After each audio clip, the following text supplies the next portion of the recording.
I am Alpharius. This is a lie. Alpharius, what an awesome Primarch.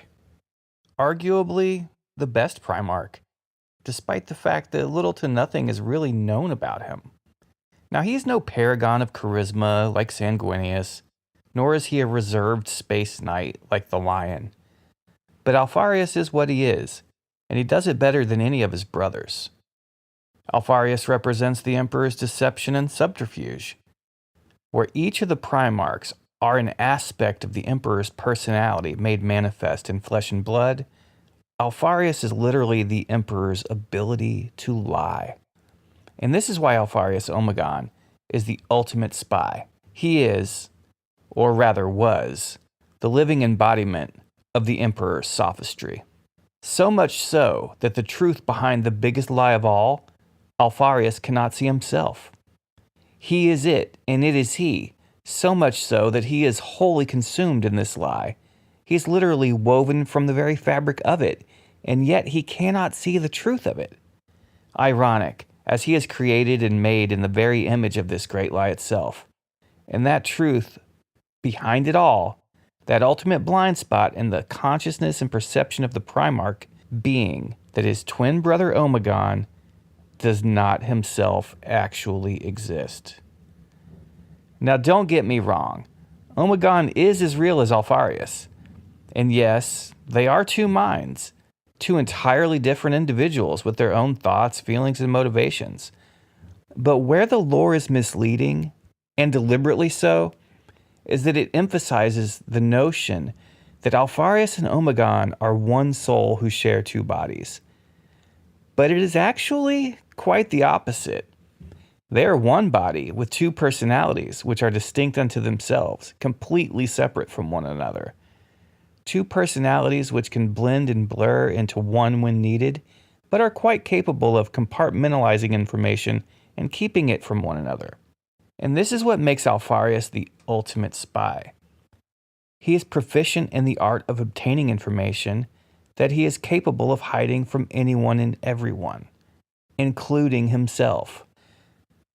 Not even the Dark Eldar could torture a truth out of Alpharius, which he does not know, which he is not privy to, even if Omegon is. Alpharius may well be the Sirhan of the setting. He is the poster child for the Imperium of the 31st Millennium's version of the CIA's MKUltra program. Or he would have been, if anyone other than the Emperor and Malkador even knew of his existence. To put it bluntly, in a way we might look at through a contemporary lens, is to say, Alpharius suffers from dissociative identity disorder. His mind is capable of hiding the things he does, knows, and thinks from his other personality, or personalities, if indeed there are even more than just Alpharius and Omegon. Leman Russ, the Haro Master of the Alpha Legion in M42, the leader of the Serpent's Teeth Warband, consistently refers to his Primarch as Alpharius Omegon, the beginning and the end, the first and the last, literally being this demigod's first and last name. This goes to show that even the Space Marines of the current timeline Alpha Legion are unsure if Omegon was a separate being, another identity Alpharius used, or simply another deception altogether. Though it must be noted that they pretty much feel that way about Alpharius as well. At this point, the Primarch of the 20th Legion is little more than ancient myth and legend. But when referring to the Alpha Legion of the Horus Heresy era, Leman Curze says Alpharius Omegon and his Legion. This is very telling. What I am saying, or at least what it is that I think I am saying, is Games Workshop have duped us all for decades, and they are enjoying it at this point. But since nothing sells as well as bringing back Primarchs, I think that the truth about this situation could be explored sooner or later. I mean, whoever thought that the Lion would return and reunite with his sons, or that he would forgive the fallen who were still loyal? I mean, GW has been tight-lipped on any truths about Alpharius since at least 3rd edition that I can think of. But that is starting to change a bit. The books Alpharius, Head of the Hydra, and Renegade's Haro Master are quite illuminating when it comes to Alpharius, but nothing is said explicitly in a way that it sets his history, his truth, in stone. Even when what is said about him is ostensibly coming from his own mouth, such as in Head of the Hydra, it cannot be trusted. This is a lie. Alpharius is, after all, the literal embodiment of a lie. If the Emperor needed a mission accomplished, which he wanted kept secret from everyone, including the agent who operated on his behalf on such a mission, he would then use Alpharius Omegon. In Head of the Hydra, when the Primarch is reunited with his twin brother, it illustrates the perfect example of a dissociative moment. Alpharius has to maintain his anonymity, and his presence is made aware to a family which consisted of a married couple and their child. Alpharius does not want to kill them, but he has to, even though he is quite amazed that the kid is definitely the child of both of the couple, which should be impossible because they are both women. He realized the kid is a product of genetic manipulation, just like himself, and he feels kinship with the family. This brings into his mind and heart a conflict of interest, a conflict that is reconciled by Omegon being found by Alpharius and the two reuniting. Alpharius switches consciousnesses at that moment to his alternate identity, Omegon, and buries what he had done beneath another consciousness, justifying it by allowing himself the reprieve from guilt based on that family helping him find the green armored giant wielding a spear. For then, at least they, and by extension their deaths, were of some use. The butchery he perpetrated on the family was then not a total waste. Rather than fall down the rabbit hole of despair at his actions and PTSD from committing such an atrocity, Alpharius can move forward, hiding his actions behind the veneer of righteousness and the Emperor's will. Alpharius is able to commit acts of terrible immorality, yet not be burdened by the weight of the actions. Even Curze felt remorse at what it was he was forced to do over and over in the name of the Emperor. Alpharius was able to simply bury his actions under another consciousness and move forward, not even considering any of the emotional ramifications of having inflicted such terror and treachery. Now this leads to more questions. Did Rogel Dorn actually kill Alpharius at the Battle of Pluto? Apparently so. No mere Astartes could stand against a Primarch in the way Alpharius stood against Dorn. Or could one? After all, he did get owned, bad. Hands cut off a la Count Dooku and his head chopped down the middle by Storm's teeth. Yet it was most likely a Primarch, most likely Alpharius, and was definitely a challenge for Rogel Dorn to defeat. But there is a third head to the Hydra. Psycho-conditioning. And maybe the Alpha Legions is so good that they implanted a Primarch's consciousness into a rather beefy Space Marine. Would any Space Marine who went through such conditioning then in effect be Alpharius, even if only in mind but not in body? Could a false Alpharius have been defeated and yet the true Primarch remains somewhere in the galaxy waiting to return? I for one would love to see that. And Alpharius returned with a company, no, a legion of Primaris Marines, all loyal to the Emperor. That would be the best thing to happen in Warhammer 40k in years, or on par at least with the Lion's return. Now, Alpharius Omegon, as we have covered, is deception made manifest. But what might be lost on many fans of Warhammer 40k is that he is, like all Primarchs, an aspect of the Emperor's personality. He's the Emperor's deception made flesh, not his own. And that is why he is so blind to the lie that he is. He is simply a jar full of lies, yet they are all his father's and not his own. Remember when Big E told Rabute Gilliman that the Primarchs were not truly sons, simply tools that had been crafted, tools which were to be used and discarded at his whim? Alpharius was the Emperor's ace in the hole. When Big E needed something done with absolute discretion, with no chance of anyone ever finding out, and he was unable to take care of it himself, he had Alpharius Omegon. The closest Primarch with his father may have just been Alpharius Omegon, if the Primarch's own account can be trusted. The account we're treated to in Head of the Hydra. Unlike the other Primarchs, Alpharius was not scattered through the warp, but was discovered on Terra and raised by Malkador and the Emperor himself. Alpharius is the only Primarch without an adoptive father, the only one who was truly raised as a son of the Emperor, and the only one to spend his childhood and formative years, months, learning directly from the Master of Mankind. If the book, Head of the Hydra, is to be believed, and it is not, well, not explicitly, and that is certainly the point the author wants to make. But yeah, in Head of the Hydra, we see an Alpharius who considers himself the most special, sacred, secret, and intelligent being ever created. He considers himself to be the Emperor's true heir and the greatest warrior that ever lived. In fact, he fought the Captain General of the Adeptus Custodes, Constantine Valdor, to a stalemate after slaying a Custodian guard, which is possibly an indication that it wasn't Alpharius Omegon that Rogel Dorn slew with Storm's Teeth on Pluto, because our boy Alpharius can certainly fight.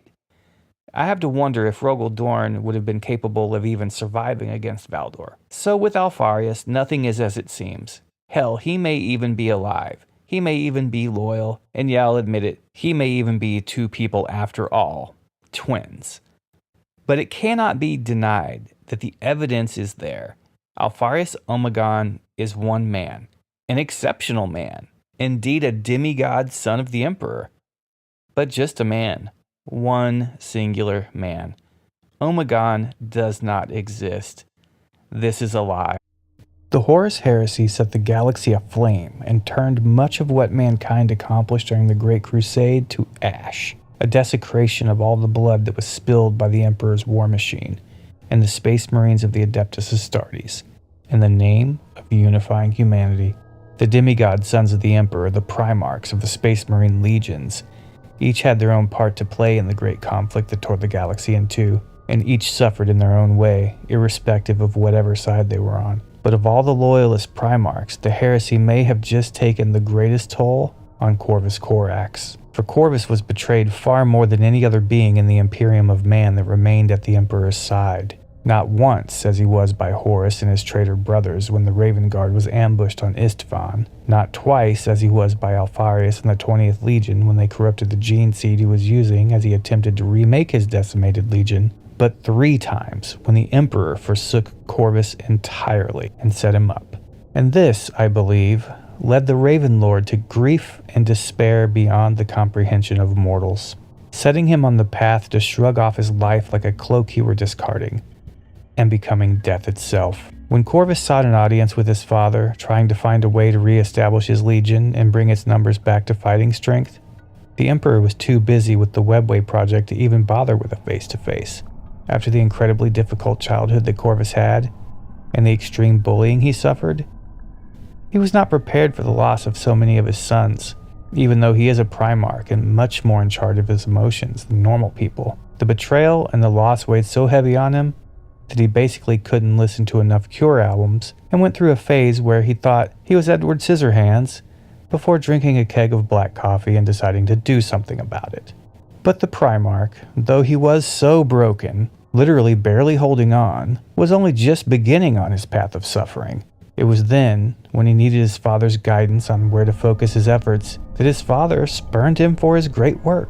Truly, Corvus was alone, and a Primarch-level depression set in. Sensing that Corvus was killing the mood of everyone around him, spreading his depression and totally bringing down the vibe at all the Primarch parties, Big E decided to reach out telepathically and hook his son up.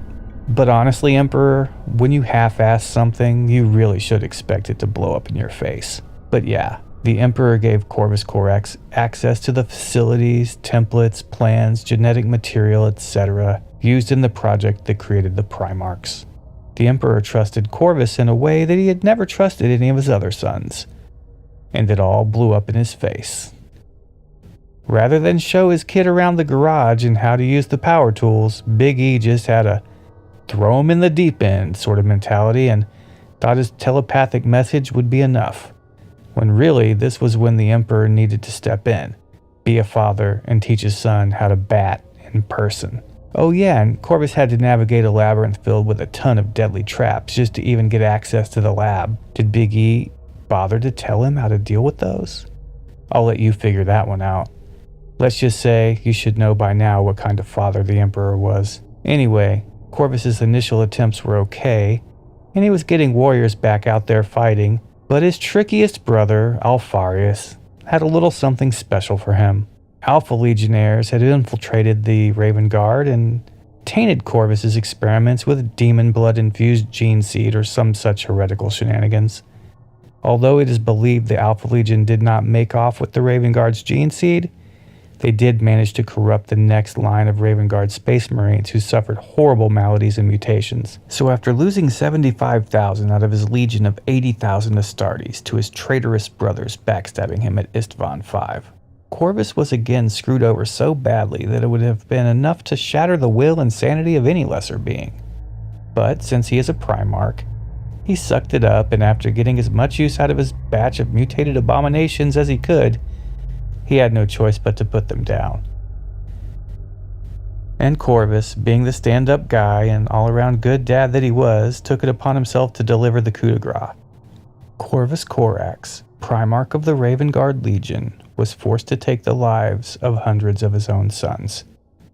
This absolutely crushed Corvus. He was pretty much at 110% nihilism at that point.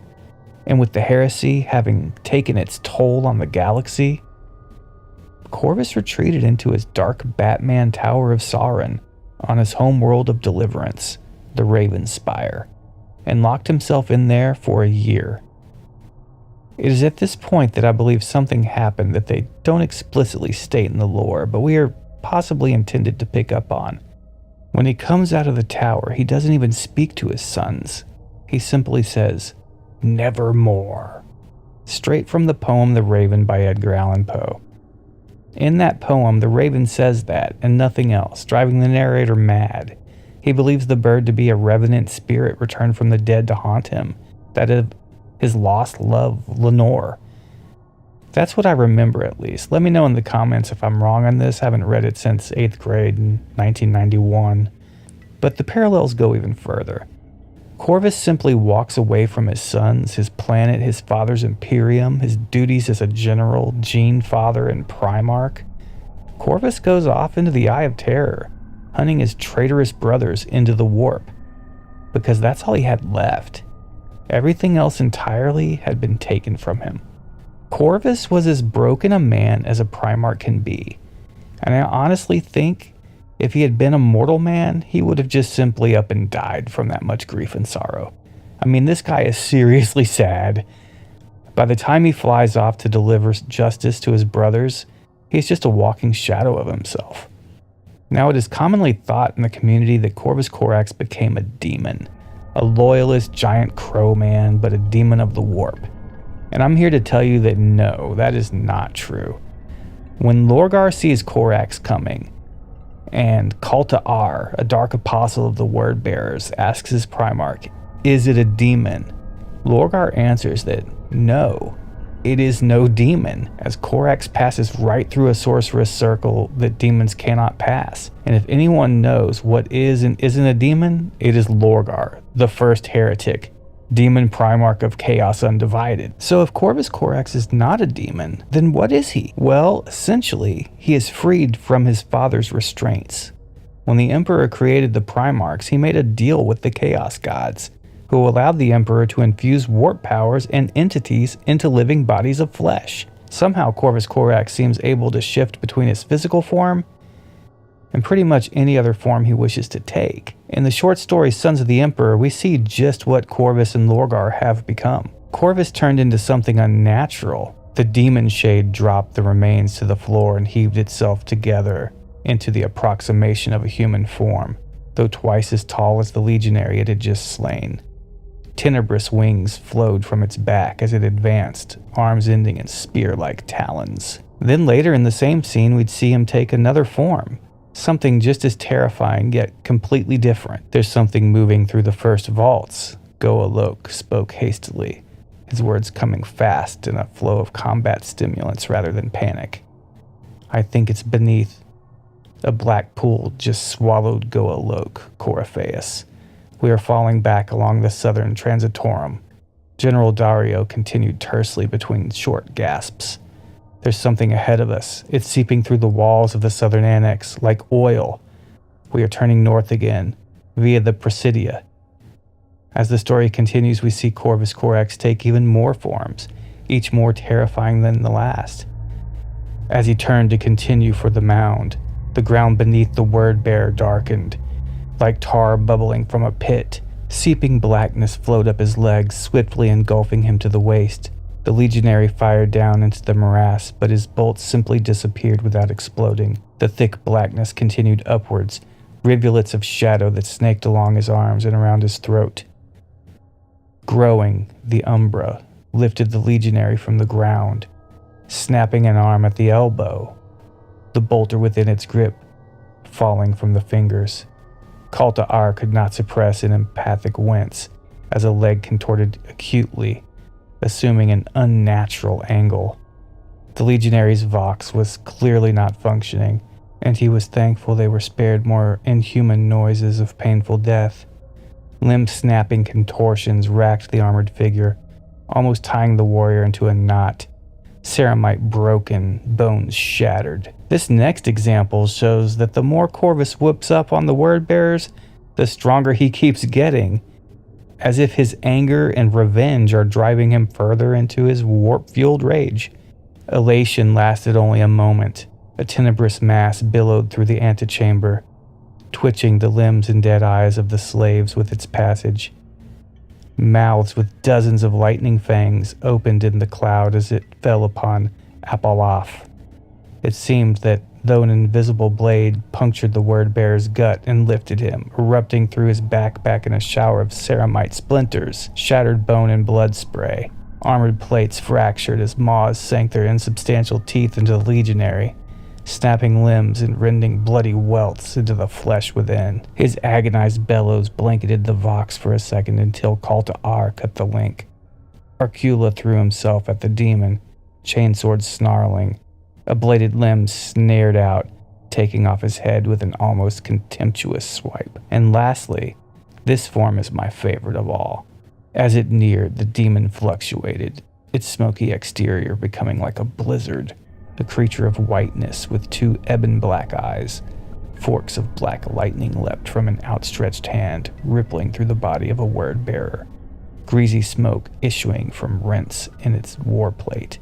The legionary collapsed. Oh wait, there is one more form. The one that he uses when actually fighting his heretic brother, Lorgar Aurelian. It is absolutely nightmarish, pretty much something dark and Lovecraftian that belongs on a horror channel. Infused with the raw primordial force, the combatants were ablaze with power.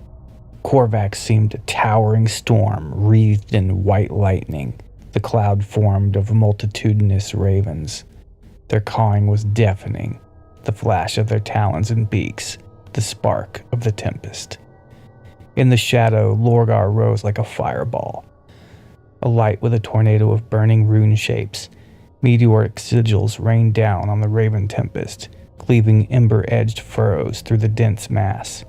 They slammed into the buildings around the bridge arch, shattering masonry, incinerating the corpses of Corax's victims. The Raven Lord struck back, hails of flaring claws ripping the air itself, leaving rents through the rune robe of the Urizen. Each stroke left a shriek in its aftermath that shredded the nerves as much as the talons shredded Lorgar's immaterial form. Kalta Ar flinched when the sweeping head of the word-bearer's mace slammed into the chest of his storm-wreathed foe. The impact was greater than any thunderclap, leveling the walls around them. Rolling to his back, shattered stone pouring from his armor, the Dark Apostle watched the titanic combatants soar past. Corax with a quartet of gleaming spear talons driven through Lorgar's throat. The Urizen tried to lash out with his mace, but was held close by the Raven Lord's inhuman grip. Together, they crashed to the ground, their impact flattening again the few word-bearers that had regained their feet. Whether a white, mist-like being with coal-black eyes that commands black lightning, or a storm of ravens stronger than plasteel coalescing and dancing as a flock of shadow, a very tempest of death, The Raven Lord's new guise seems to be non-reliant on his physicality, though when Lorgar did manage to escape the Lord of the 19th's wrath, Corvus did reassume his regular form, though he was somehow almost a feral version of himself. This tells me that perhaps Corvus has moved on, that perhaps he is in his own afterlife after all, and that he is now his true self, a warp entity that was sold off to the Emperor of Mankind and forced into a body, now set free, now not beholden to either side, and existing only for vengeance, only to seek retribution for the wrongs which has been wrought against him and his sons, the Raven Guard Legion, which, let's be honest, is basically the Imperium of Man's version of Delta Force. Corvus's body is not hindered by bolt shells or slowed in the slightest by simple space marines in any way. He tears right through them like they are made of paper. He's a literal hurricane of warp crows, or a flash of darkness that tears through power armor as fast as lightning. Corvus cannot be stopped by anything short of someone else on his level. It took Lorgar smacking him in the face a few times with his mace to even get enough breathing room to safely retreat and gate away. But Corvus, returning to his regular Primarch form, was actually battered as well, one eye even swollen shut. But he didn't care as he yelled out to Lorgar, letting him know, "I have your scent now, Lorgar," growled the Raven Lord, his face contorted with monstrous rage. "I will find you, Lorgar. I will destroy you and every vessel you have filled with your taint." Yeah, Corvus is hunting his brothers in the warp, and he intends to take every single one of the traitor Primarchs out, and probably all the Chaos Marines fighting under their banners. And he has the strength, patience, and cunning to get the job done too, given enough time. But one thing I just do not see happening, even though many in the Warhammer 40k community keep insisting it is inevitable, is for Corvus Corax to return to the setting and reunite with the Raven Guard chapter or any of their successors. I think he will remain an enigma for quite some time. I think he is too far gone to return to his former station and take his place beside Guilliman and the Lion. No, Corvus Corax is essentially just a ghost now. A revenant that exists only to get revenge. Fragments of his former life and torment all he has to hold on to, as he lives only to deliver his personal justice to anyone that wronged him. And in the end, that will include his father. I can imagine Corvus wanting to punch Big E in the face about as much as any Chaos Space Marine does. Maybe he should team up with Cypher and they can go into the throne room together and give the Emperor a piece of their minds before bashing his head in. This path, however, will not sell more models for Games Workshop, and that has to be taken into consideration. I mean, they could easily bring him back to the setting and give him a gorgeous model that everyone buys, like the Lion or Rebute Guilliman models. Who wouldn't want to have a Corvus Corax of their own to paint and game with?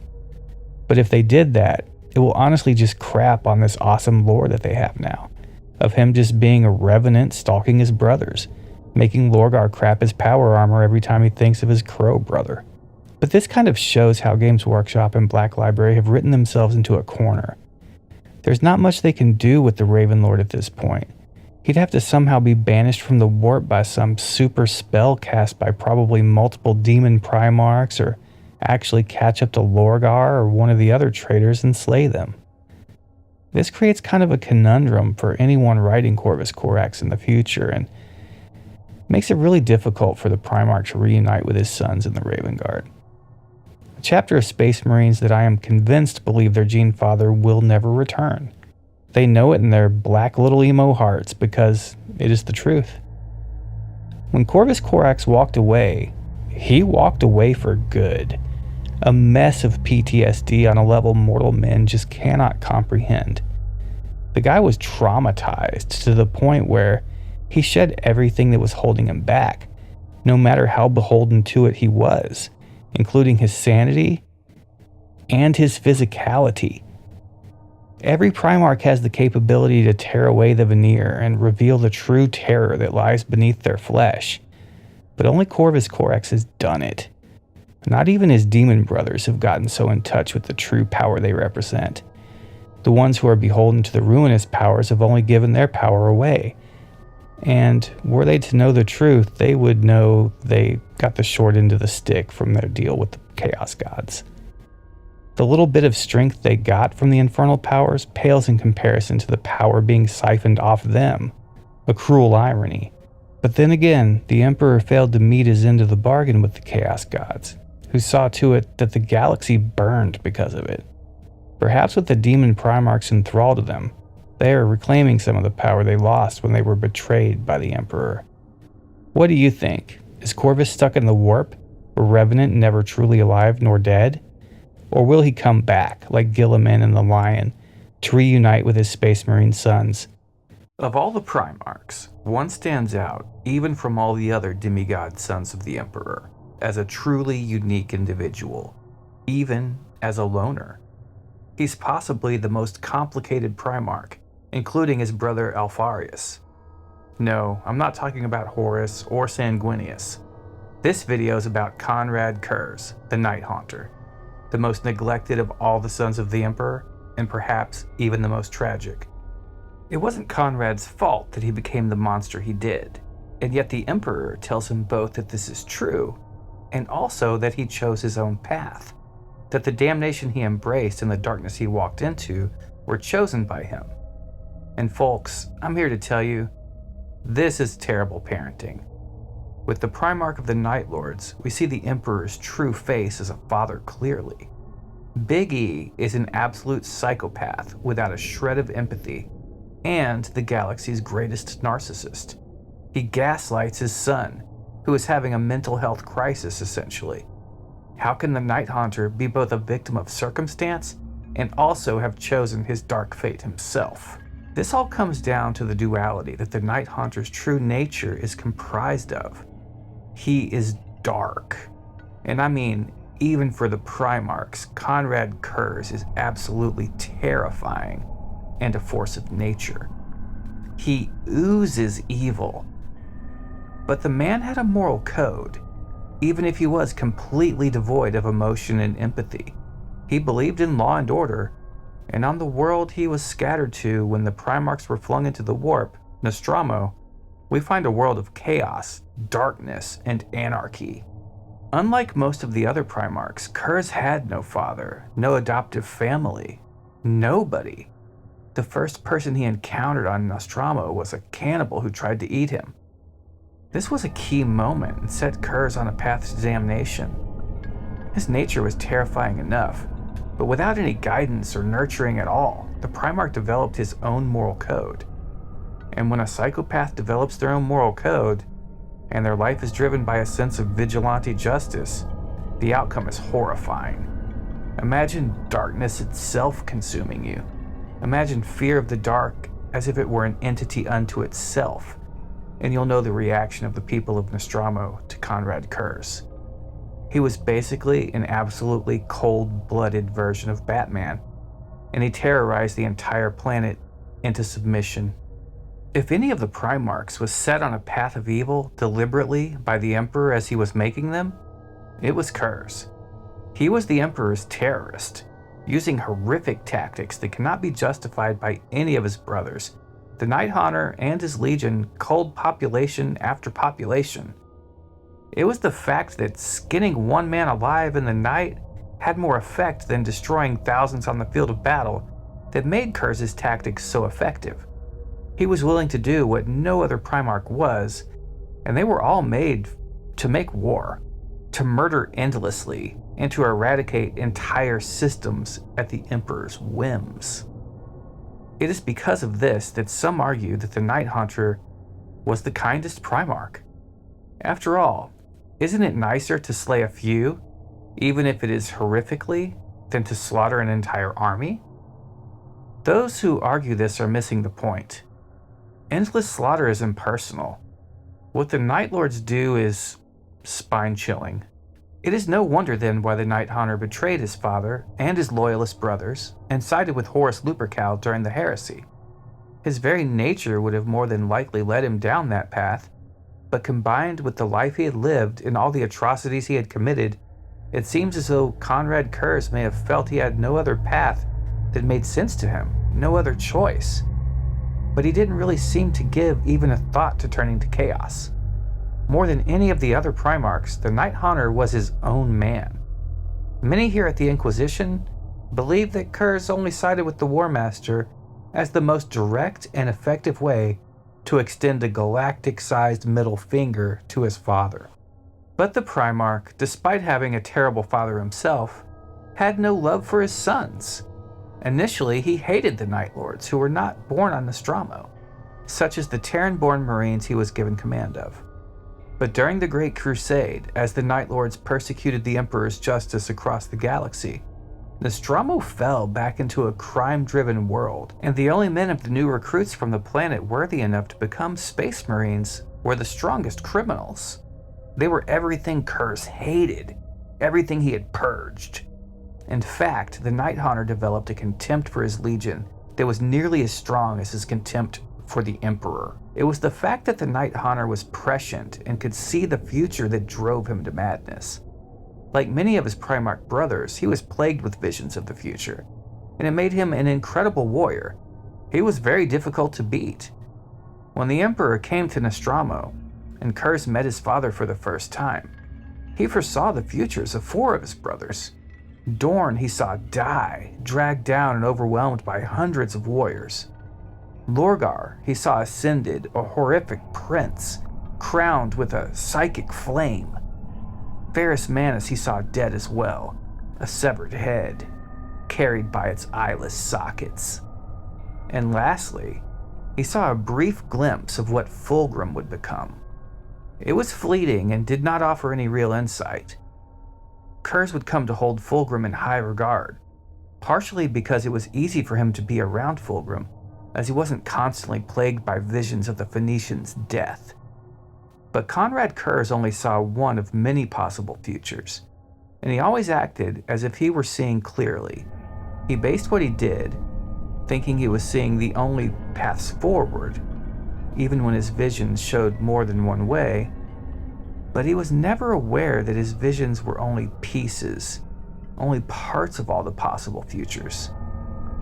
So, plagued by visions of his own death, visions of the Horus Heresy, and visions of the war between his brothers and their deaths, visions of the Great Crusade and bodies stacked into the sky, dead by his own hand and his sons, Konrad Curze lived a horrific life and was constantly plagued by visions that foretold of it only getting worse. For a man who fought for his life every day and hunted prey through the streets and made sport of dispatching those sent to hunt him, for a man whose childhood neglect and abandonment was so tragic it was on a galactic scale, the horrors of his visions reinforcing in Curze the belief that the future only gets darker, that was enough to break even him. But as the Emperor points out to the Night Haunter, this is still a choice he made himself. The Night Lord's Legion was never declared heretical, was never reined in, and was never censured during the Great Crusade, even though Night Haunter had a total freakout and gutted Rogel Dorn before going off to cry in the attic. Then he went off and destroyed Nostromo, literally blew it up because they were back to their criminal ways and just the kind of people the Emperor was having them eradicate in the first place. Yeah, Curze cracked, and everybody knew it. Everyone was talking about it, but nobody was doing anything about it. And when Horus's betrayal was revealed, they were called to fight for the Emperor and the heresy on the side of the Loyalists. Had they been censured, had the Emperor dispatched his dog, Leman Russ, to hunt down the Night Haunter and bring him to justice, then perhaps the Loyalist forces at Istvan V would not have been butchered so badly. But the Imperium wanted the galaxy to see the legions as unified, so they were never reined in during the Great Crusade, despite Curze literally shredding Dorn like paper mache. And the Imperium also feared the Night Haunter and what he would do. So, rather than dispatch Russ and give the Night Lords the Emperor's justice, they were simply ignored at first. Then they were deliberately neglected. The Night Lords were cut off from the supplies, reinforcements, and support that all the other legions enjoyed. They simply had to make do with what they had, and with what they could take or scavenge. This was a pivotal time for the Night Lords, and it turned them into the force that they still remain in the current Warhammer 40k timeline. They have basically occupied the same place in the lore of the galaxy for 10,000 years. Curze's family problems extended further than just his father and his sons. Curze didn't get along well with any of his brothers, except Fulgrim, who was tasked with training him and indoctrinating him in the ways of the Imperium and the Space Marine legions.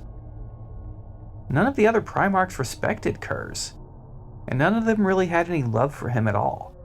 They acted as if he were to be pitied, when in fact, he was a thing to be feared, even by the Emperor's own demigod sons. Only Fulgrim gave him even the tiniest bit of respect. But it was Corvus Corax who the Night Haunter hated. Corax was a mirror of himself. The Raven Lord was just as dark and brooding as the Night King of Nostromo, and had just as black of eyes and just as pale white skin. It even led Curze to question why the Emperor had created two Primarchs so similar. But what Curze failed to realize was emo and goth are actually two different genres, and the Emperor liked both. It is in the Primarch novel Konrad Curze, The Night Haunter, by Guy Haley, that we see this space Batman, Dracula hybrid is told one of the darkest truths in Warhammer 40k lore that gets glossed right over. The Lord of the 8th Legion, Konrad Curze, is contacted by his father, whose voice won't get out of his head, further reinforcing to Curze that he has gone mad. And the voice tells him many things, most of which are lies and ring hollow in Curze's ears, including an apology and feigning forgiveness, or lack of a need to forgive. But the darkest truth comes out when Curze calls his father out for sending assassins to dispatch him. The Emperor does not deny it, but states that death is not the end, and goes on to say that none of my sons are beyond redemption. That is an amazing revelation. It goes to show that Games Workshop is doubling down on the Primarchs being warp entities, first and foremost. This gives us a clear path to any Primarch's return, or redemption. Death is not the end for Primarchs, according to the Emperor of Mankind himself. And who would know better? But it is the Emperor's massive hypocrisy that Curze most has a problem with. Curze knows that Big E ordered him to do everything he did, designed him to do everything he did, but the Chaos Gods got in the way, scattering the Primarchs throughout the galaxy. He knows that it was just random chance, the toss of a coin's difference between his own life and upbringing on Nostromo and Corvus Corax's life. Curze knows that there is little difference between the hero and the monster. The constant comparison to the Raven Guard and their Primarch drove Night Haunter even deeper into resentment, which did not pair well with his already overwhelming madness. Corvus was the one he hated most, but every time Night Haunter wanted to bond with any of his brothers, it went bad. Nobody wanted to be cool to him, and they all tried to treat him as a lesser. Like he was the edgy 12-year-old juggalo, and they were all self-aggrandizing graduate students who scoffed at his makeup dismissively. And when he confided even in the one Primarch he had a bond with, it backfired on him, and led to his being jailed, hunted, and having a nervous breakdown. After gutting Rogel Dorn, of course. Having seen clearly through all his father's terrible lies, and having watched his legion devolve into the very scum and villainy he sought to purge, having destroyed his home world and its entire population, and having sided with Horison the Heresy, becoming a traitor to his father and the Imperium, it is no wonder that Konrad Curze, the Night Haunter, chose to let Shin take his life. And that topic we won't delve into here, as that needs a video all its own. But to summarize, the Night Haunter was absolutely broken. Both his nature and his total lack of nurturing led to a psychological state of pure psychopathy, to the point where he thought wearing flayed skins was a good fashion statement before any of the Primarchs even knew chaos was a thing. He was arguably one of the only Primarchs who did exactly what he was tasked to do, and what he was made to do, to perfection. And when he was no longer useful, he knew he was being retired, and rather than buying the company line on why he was being laid off, he let the assassin do its job simply to make a point. And the best part of all, he didn't give two shits what his father, his brothers, or any of his Space Marine sons thought about it. The saddest part is that according to the Emperor, death is not the end for Curze. So we can only imagine what dark horrors he is enduring even now in the warp, and if he will ever return to the Warhammer galaxy in a physical form. What if the legendary Primarch, Leman Russ, actually returns to the galaxy? And what would that mean for the Space Wolves?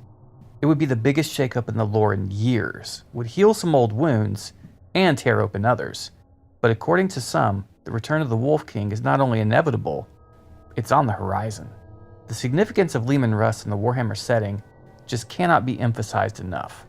As the Emperor's executioner, Russ was given the darkest task of all the Primarchs, to kill his brothers without question or hesitation, should his father the Emperor require it.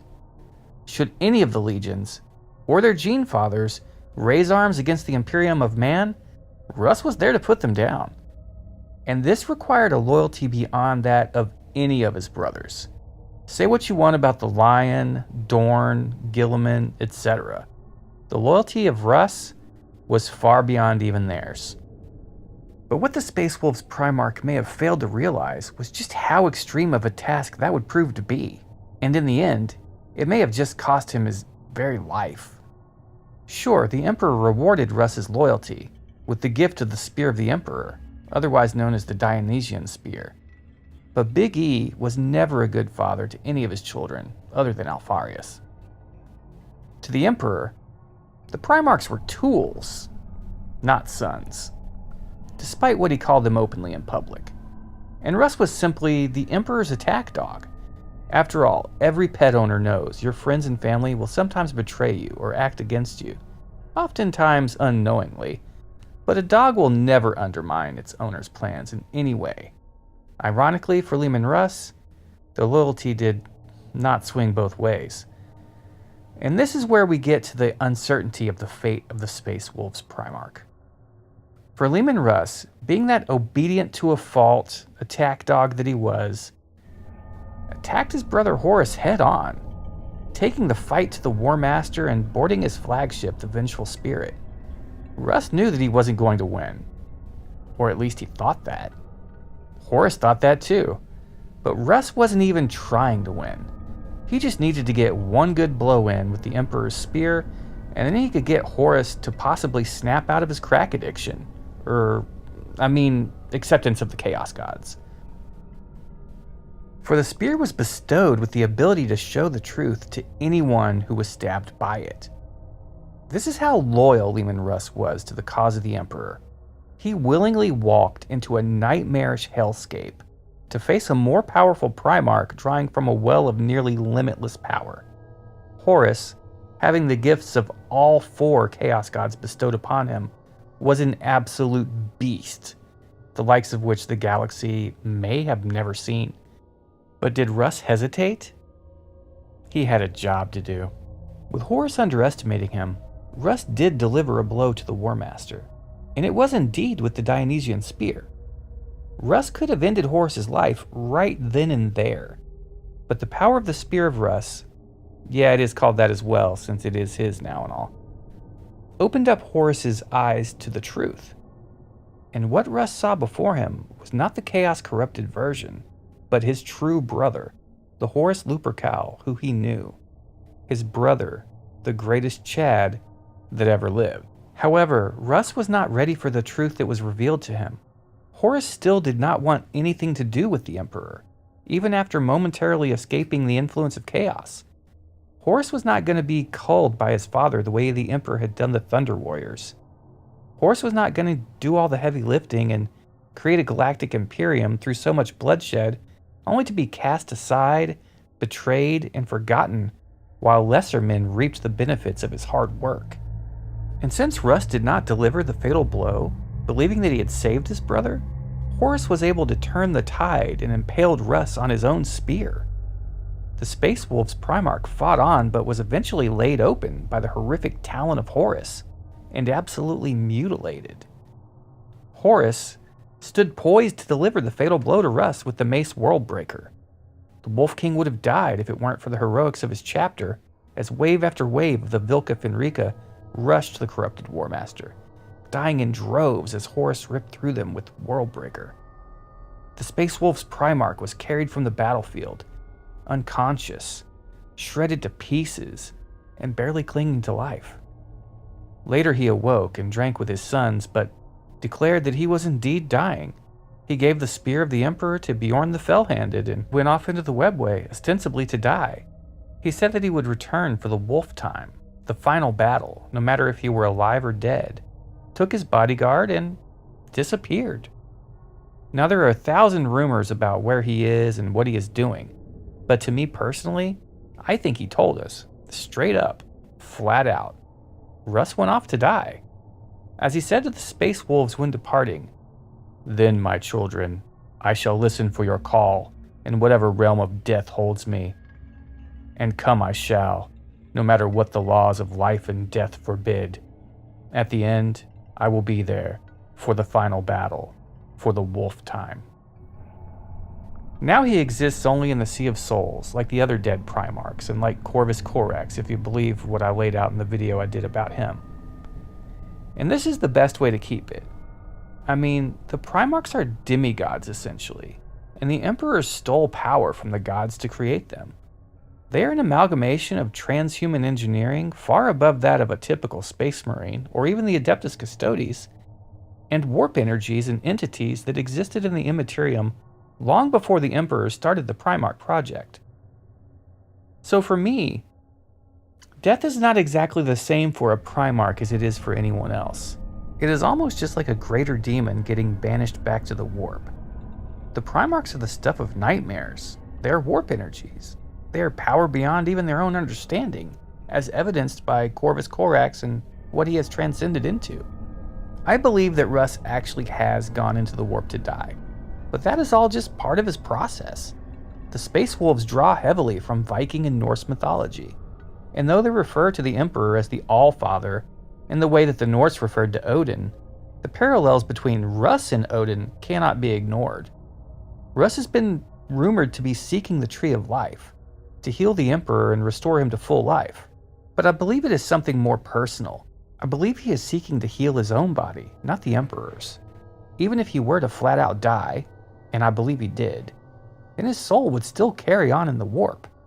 So going into the warp, he can exist in a place where he can function more or less unburdened by the physical form anyway.